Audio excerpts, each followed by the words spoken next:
ধুৱাচাং ধুৱাচাং অসমীয়া সমাজৰ ৰন্ধনশালৰ এক অপৰিহাৰ্য অংগ আছিল। আজিকালি ধুৱাচাঙৰ সলনি আধুনিক পাকঘৰহে দেখিবলৈ পোৱা যায়। এতিয়াও কিছুমান গাঁৱৰ ঘৰত ধুৱাচাং ব্যৱহাৰ দেখিবলৈ পোৱা যায়। ধুৱাচাংখন জুহালৰ ঠিক ওপৰত গোটা বা ফলা বাঁহেৰে মজবুতকৈ এটা নিৰ্দিষ্ট উচ্চতাত চাংখন এনেভাৱে সজা হয় যেন চাংখন ওলমাই থোৱা হৈছে এনে লাগে। এনেভাৱে 4টা খুঁটিৰে চাংখন ওলমাই থোৱা হৈছিল যাতে জুহালৰ জুই জ্বলিলেই তাৰ ধোঁৱা গৈ চাংখন চুৱেগৈ। এই চাংখনৰ গৃহস্থই দৈনন্দিন জীৱনত ব্যৱহাৰ কৰা বিভিন্ন লাগতিয়াল বস্তু ৰখা দেখা যায়। নহৰুৰ পৰা আৰম্ভ কৰি সৰিয়হ, লাইশাক, ডলা, কুলা, চালনী, পাচি, খৰাহী থোৱাৰ লগতে বহুদিন যাতে ভালে থাকে নেসেমেকাকৈ ৰাখিবলৈ মুড়ি, হুৰুম, চিৰা পিঠা, সান্দহ প্ৰভৃতি কলহ টেকেলিত ভৰাই ধুৱাচাঙত থৈছিল। বিভিন্ন ধৰণৰ পাচলিৰ বীজৰ টোপোলাইও চাংখনত স্থান পাইছিল। কলাখাৰ বনাবলৈ অসমীয়া বোৱাৰীয়ে ভীমকল খাই বাকলিটো শুকাবলৈ ধুৱাচাংখনিতহে দিছিল।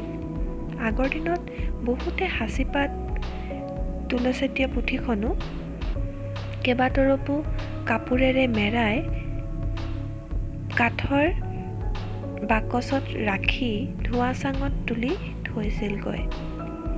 ইয়াৰ পৰা পুথিসমূহ পোক-পৰুৱা উপদ্ৰৱৰ পৰা ৰক্ষা পৰিছিল। ধুৱাচাং অসমীয়া ৰান্ধনীশালৰ এক সৌন্দৰ্য বুলি ক'ব পাৰি। অসমীয়া গৃহিণীৰ মৰমৰ ধুৱাচাংখনিৰ অস্তিত্ব প্ৰায় নাইকিয়া হ'ল বুলি ক'ব পাৰি। কিন্তু তাৰ স্মৃতি বহন কৰি এতিয়াও খুব কম সংখ্যক অসমীয়া ৰন্ধনশালত ধুৱাচাং দেখা পোৱা যায়। সৰু ল'ৰা-ছোৱালীবোৰৰ কাৰণে ধুৱাচাংখন খুব প্ৰিয়।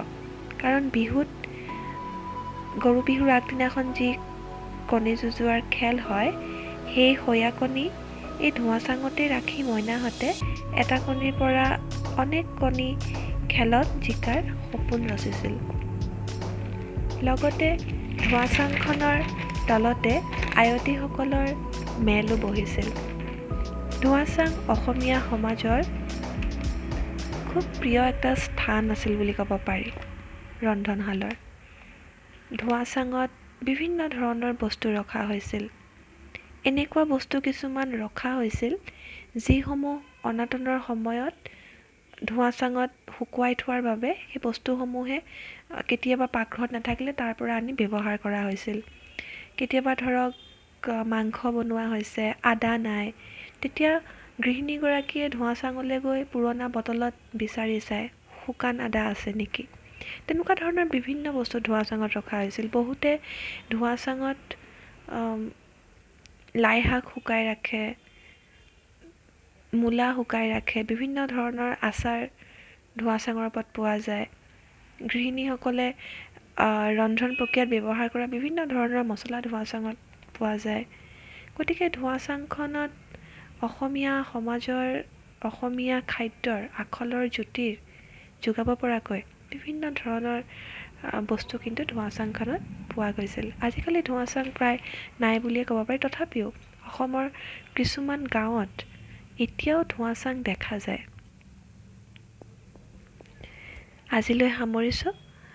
আজি ধুৱাচাঙৰ বিষয়ে আপোনালোকক জনালোঁ। যদি ভিডিঅ'টো চাই ভাল লাগিছে আপোনালোকে লাইক, কমেণ্ট আৰু শ্বেয়াৰ কৰিব বুলি আশা ৰাখিলোঁ।